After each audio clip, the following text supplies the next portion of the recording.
आपने 15 साल आपने एक परिवार को वोट दिया, 15 साल आपने नीतीश कुमार और बीजेपी को वोट दिया। 30 साल में आखिर हासिल हुआ। मैं आज के इस शेरगाटी के शेरों के सामने बीच में खड़ा होकर कहना चाहता हूं कि मैं ये जो बात कर रहा हूं बिहार के तीसरे मरहले की चुनाव के इलेक्शन की मुहिम के खत्म होने तक मुझसे बहस कर लो, तुम 5 मिनट मेरे सामने नहीं ठहर सकोगे।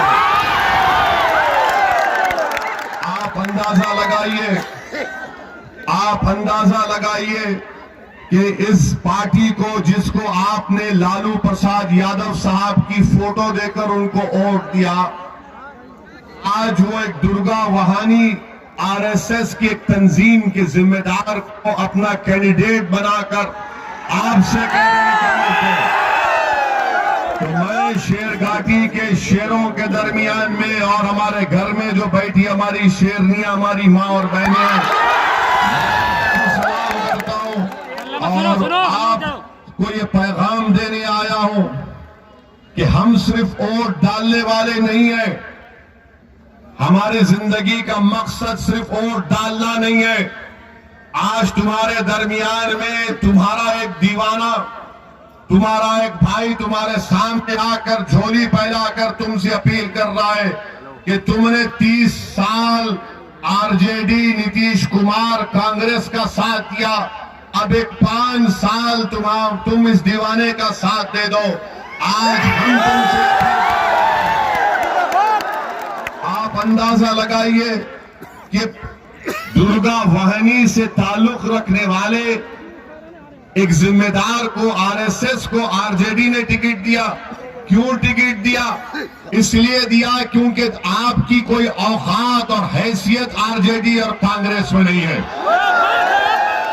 अगर आपकी औकात और हैसियत को आपको दिखाना है तो मैं आप तमाम से अपील कर रहा हूं कि 28 तारीख को आपकी ताकत, आपकी औकात, आपकी हैसियत, आपकी इज्जत और आपके दबदबे को अगर बरकरार रखना है शेरघाटी में, हरगिज कांग्रेस के चेहरे का साथ मत दो, बल्कि मजलिस इत्तेहादुल मुस्लिमीन के उम्मीदवार के अपना वोट देकर आज अफसोस इस बात का है कि गुरूर और तकब्बुर में डूबकर आरजेडी और कांग्रेस ने ऐसे उम्मीदवार को मैदान में उतारा, क्योंकि ये जानते ये कहां जाएंगे मौलाना, ये बच्चा कहां जाएगा? रे ये तो हमारे घर का नौकर है, इसीलिए हम इसको टिकट देते हैं। इनको क्या पूरे शेरघाटी में कोई शेर नहीं मिला? पूरे शेरघाटी में इनको कोई कैंडिडेट नहीं मिला जो इनको पार्टी के उम्मीदवार के तौर पर पेश किया जा सकता था। मगर मैं आपसे अपील करने आया हूं कि आप और हम सिर्फ वोट देते आए हैं। अगर मैं बिहार को आया हूं तो वोट लेने के लिए भी आया हूं और इन लोगों को अपनी औकात और हैसियत दिखाने। अगर आज हम बिहार में इलेक्शन लड़ रहे हैं तो मैं आपको बताना चाहता हूं कि मैं यहां पर अपनी मकबूलियत या अपनी लीडरशिप को मजबूत करने नहीं आया हूं। मैं अगर आया हूं तो बिहार के आप जैसे नौजवानों को लीडर बनाने के लिए आया हूं। मैं अगर बिहार में इलेक्शन लड़ रहा हूं तो अपनी मकबूलियत के लिए नहीं। अल्हम्दुलिल्लाह, अल्लाह का इतना बड़ा फजल और करम है कि अल्लाह ने इस गुनाहगार को बहुत चीजों से नवाजा। अगर मैं यहां पर आया हूं मेरे भाई, मेरे बुजुर्गों, तो आपको लीडर बनाने के लिए आपकी और आपकी औकात जो ये तमाम नाम निहाद आरजेडी और कांग्रेस के लोग भूल चुके हैं, इनकी नींदों को हराम करने के लिए, आपके हक को मनवाने के लिए आया हूं, ताकि शेरघाटी में हमारे बच्चों के लिए स्कूल खुले, ताकि शेरघाटी में इस विधानसभा में 10-10 किलोमीटर का चक्का जाम होता है, इनको इसकी फिक्र नहीं है। एक मामूली उर्दू गली में 50 लाख का काम कराए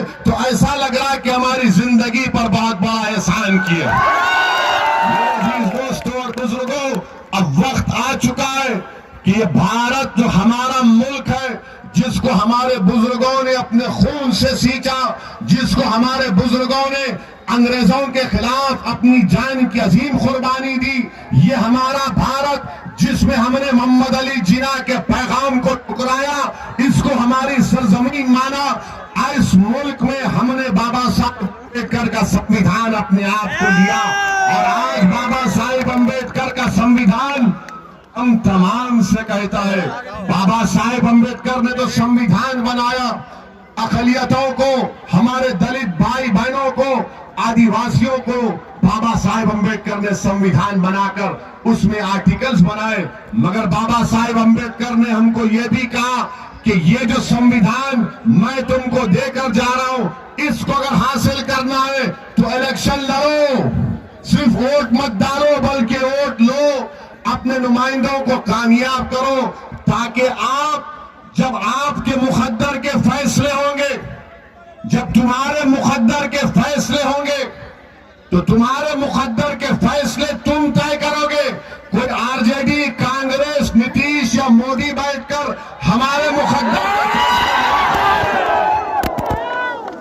अगर फैसला करना है, अगर बात करना है, अगर फैसला करना है, बात करना है, तो बराबरी की बात होगी। ये नहीं हो सकता कि मैं किसी एक दूर कोने में खड़ा रहूं और कोई मेरे फैसले का मेरे मुकद्दर का फैसला कर दे। अब असदुद्दीन अवैसी आपको पैगाम देने आया है कि टेबल भी होगा, उस टेबल के सामने कुर्सी होगी, और उस कुर्सी के सामने एक और कुर्सी होगी जो तुम सामने बैठकर इनकी आंख में ये कब तक एक कुर्सी पर बैठकर हमको खड़ा करेंगे, हाथ बांधकर खड़े रहो, नजरें नीची करो? नहीं मेरे भाई, अपना हाथ बांध के खड़े रहेंगे, न नजरों को नीचा करेंगे, बल्कि चेयर को लाकर रखकर पैर पर पैर डालकर उस जालिम से आंख में आंख ये काम हमको करना है। मैं आपसे एक सवाल करना चाहता हूं, CAA-NPR NRC का आपने किया था, CAA-NPR NRC का आपने एहतजाज किया था ना यहां पर? कितनों ने किया था? हाथ उठाओ। क्या आरजेडी और कांग्रेस के लोग तुम्हारे साथ एहतजाज में थे? जब सर्दी में हमारी ये मां और बहनें सुकर रही थी, सर्दी में जेर आसमान निकल कर CAA-NPR NRC के खिलाफ एहतजाज कर रही थी, तो कहां थे? कहां थे युवराज? युवराज कहीं कहां थे? अपने घर में बैठे हुए थे। हम अपनी बका की लड़ाई लड़ रहे थे। जिस किसी ने भी CAA-NPR NRC की एहतजाज में हिस्सा लिया, मैं आपको दिल की गहराइयों से सलाम करता हूं, और खास तौर से हमारी उन मां और बहनों को जिन्होंने अपने घर से निकलकर हम तमाम को एक उम्मीद दी कि अब जमहूरियत में एहतजाज करने का तरीका भी हमारी मां और बहनों ने पूरे भारत देश में हमको सिखाया। मैं उन सबको सलाम करता हूं। मैं एक और बात आपके सामने अर्ज करके यहां से रुखसत हो जाऊंगा। मैं आपको बता रहा हूं,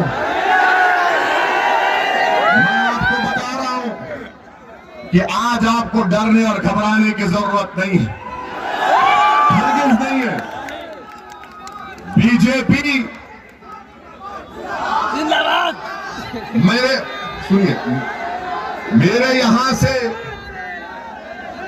यहां से जाने के बाद यकीनन कांग्रेस, आरजेडी, जेडीयू, बीजेपी के सब लोग आएंगे, क्योंकि जब शेर जाता है तो शेर तो वो आएंगे और आकर एक बात जरूर कहेंगे, सबके सब। आरजेडी कांग्रेस बोलेगी ओवैसी वोट कटुआ है, ये वोट तुम्हारे काटने आया है। मैं आपको ये उनका सवाल का जवाब अब दे रहा हूं। मैं वोट काटने नहीं, मैं तुम्हारी जिंदगियों को हराम करने आया हूं।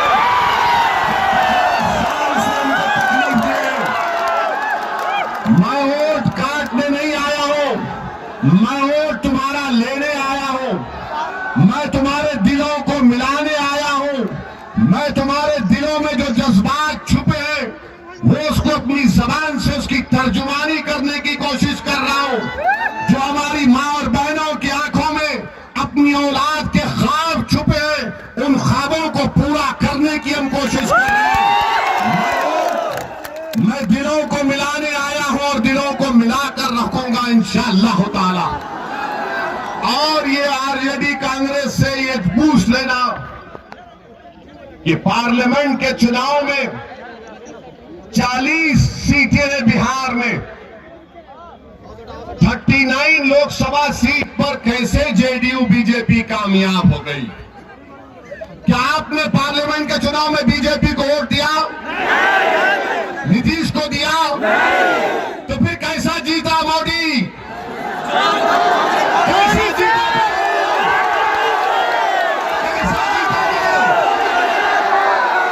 जब हमने वोट नहीं दिया तो कांग्रेस का वोटर, आरजेडी का वोटर सब मोदी को वोट दिए। अब ओवैसी तुम्हारे सामने आकर भीख मांग रहा है। एक मर्तबा अपनी जमात का साथ दे दो, अपने इत्तेहाद का सबूत दो। मेरे अजीज दोस्तों और बुजुर्गों, एक और अहम बात कि हमारा अलायंस हुआ है। हमने कुशवाहा साहब की पार्टी आरएलएसपी से अलायंस किया। बहन मायावती की बहुजन समाज पार्टी भी उस अलायंस में शामिल है, जिसके उम्मीदवार हमारी बहन यहां पर है।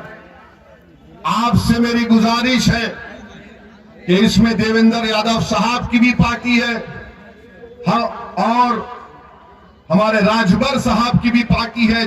कुल मिलाकर 6 पार्टियों का ये डेमोक्रेटिक सेक्युलर अलायंस फ्रंट बना है। और हमने कुशवाहा साहब को अपना चीफ मिनिस्टर के तौर पर अपना उम्मीदवार बनाकर पेश किया।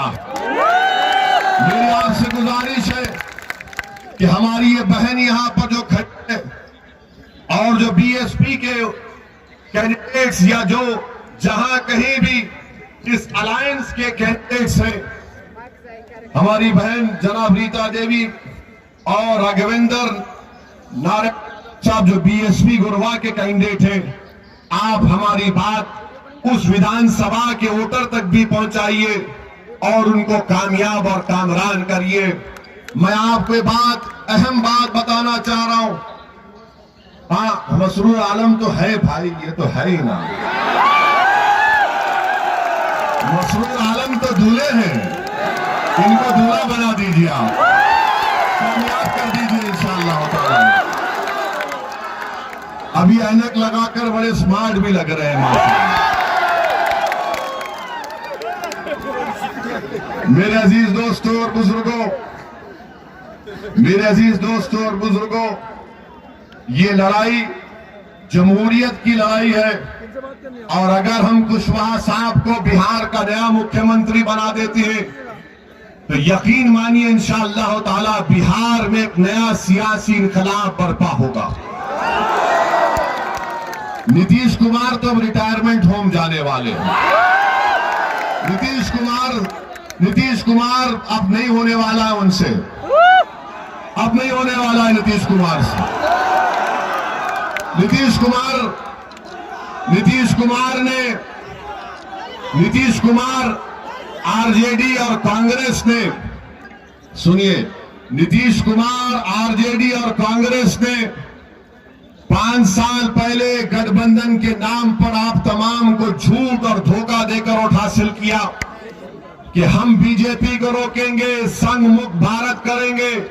मगर 1.5 साल के अंदर नीतीश कुमार जाकर मोदी के गोद में बैठकर दूध पी रहे हैं। क्या इसका जिम्मेदार आरजेडी नहीं है? क्या इसकी जिम्मेदार कांग्रेस नहीं है? तो आपका धोखा देकर आपके वोट को हासिल किया, तो आप के ऊपर जिम्मेदारी आज होती है कि अब की बार आप अपने वोट को जाय होने से बचाइए। ये जो डेमोक्रेटिक सेकुलर अलायंस बनाया गया है, इसके हक में तमाम उम्मीदवारों को कामयाब करिए। अब डरने और घबराने की जरूरत नहीं है। भारत के प्रधानमंत्री ने, नरेंद्र मोदी ने लॉकडाउन के नाम पर पूरे भारत के गरीबों की जिंदगियों को बर्बाद करके रख दिया। नरेंद्र मोदी वजीर आजम नोटबंदी निकाले, नोटबंदी के नाम पर पूरे गरीब कारोबार, छोटे बड़े कारोबार खत्म हो गए। लॉकडाउन जब नहीं करना था, नरेंद्र मोदी ने 4 घंटे में लॉकडाउन कर दिया और लॉकडाउन उठाने के लिए 8 दिन का टाइम दिया। बताइए, हर महाज पर बीजेपी नाकाम साबित हो रही है। कोरोना के ताल्लुक से नरेंद्र मोदी ने कहा था कि 21 दिन में मैं कंट्रोल कर लूंगा। मोदी जी, अब 6 महीने के ऊपर हो गए, आपके पास क्या था जो आपने कह दिया था 21 दिन? भारत के वजीर आजम ने भारत के देशवासियों को झूठ कहा कि गलवान की वैली में ना कोई घुसा है ना कोई घुसा हुआ है। आज भी गलवान में चीन की फौज घुसी हुई है। भारत के प्रधानमंत्री ने यह कहा था कि मैं बिहार के उन जवानों के सामने अपना सर झुकाता हूं जिन्होंने चीन से मुकाबला करते हुए अपनी जानों को कुर्बान किया। मैं भारत के प्रधानमंत्री से जानना चाहता हूं, प्रधानमंत्री, ये बिहार के जो 20 जवानों ने अपनी जानों को कुर्बान करके भारत की सरजमीन की हिफाजत हजारों फीट ऊंचे चोटियों पर कर रही है, वही जवानों, वीर जवानों की माए आपसे पूछ रही है कि जिस जगह पर मेरा बेटा शहीद हुआ, क्या वहां पर आज चीन नहीं बैठा हुआ है? वहां पर चीन बैठा हुआ है अपने आउटपोस्ट लगाकर। PPP 15 पर चीन बैठा हुआ है। और भारत के वजीर आजम से हम कहना चाहते हैं, नरेंद्र मोदी जी, आप कहते हैं कि मेरा 56 इंच का सीना है, 56 इंच का सीना दिखाओ ना चीन को और मार के उखाड़ कर फेंको चीन को। तो बीजेपी RSS जो हम पर गुस्सा दिखाती है, हमको डराती है, अरे चीन से मुकाबला करना खाली सेलफोन या ऐप बैन नहीं करना है, चीन से मुकाबला करना है तो उन पहाड़ियों से चीन को निकाल कर फेंक कर दिखाओ। ये हर भारत के नौजवान का मुतालबा है। अब हमारे वजीर आजम के पास कुछ नहीं है सिवाय इसी के कि कोरोना हुआ तो तबलीगी जमात को जिम्मेदार खड़ा कर दिया। कोर्ट ने, कई हाई कोर्ट्स ने कह दिया कि तबलीगी जमात के लोग जिम्मेदार नहीं हैं। इसके बावजूद भी इनके पास इसका कोई जवाब नहीं। उत्तर प्रदेश के चीफ मिनिस्टर आए, बिहार को आए, बिहार के इलेक्शन के बारे में बात करने के बजाय दूल्हे भाई के बारे में बात किया। अरे बिहार का चुनाव है, ओवैसी को पाकिस्तान से जोड़ दिया योगी तुमने। सुनो आरएस वालों और आरजेडी के, बीजेपी के कैंडिडेट को भी, मोहतरमा को भी सुना रहा हूं, सुनो आप। हमारा मोहम्मद अली जिन्ना से कोई ताल्लुक था ना कभी रहेगा इंशाअल्लाह ताला। आज अगर हम भारत में हैं तो हमने जिन्ना को ठुकराया था, हमने भारत को अपना सरजमीन माना। और अगर कोई मेरी वफादारी के ताल्लुक से सवाल करता है तो मैं उससे कहूंगा कि बिहार में जितने कब्रिस्तान है, उन कब्रिस्तानों में जितनी कब्रें हैं, वो मेरी वफादारी की निशानियां हैं। और मैं आपसे अर्ज करने आ रहा हूं कि सीना तान कर जिंदगी गुजारो, किसी से डरने और घबराने की जरूरत नहीं है। अमन को मजबूत करो, जमहूरियत को मजबूत करो। और जमहूरियत कब मजबूत होगी? जब तुम सिर्फ वोट डालना नहीं बल्कि वोट हासिल भी करना तुम्हारा काम होना चाहिए। यही चंद बातें आप तक पहुंचाना था, क्योंकि हमें एक और जलसे में जाना है। आपसे इजाजत चाहता हूं और आपसे वादा कर रहा हूं, कि इंशाअल्लाह ताला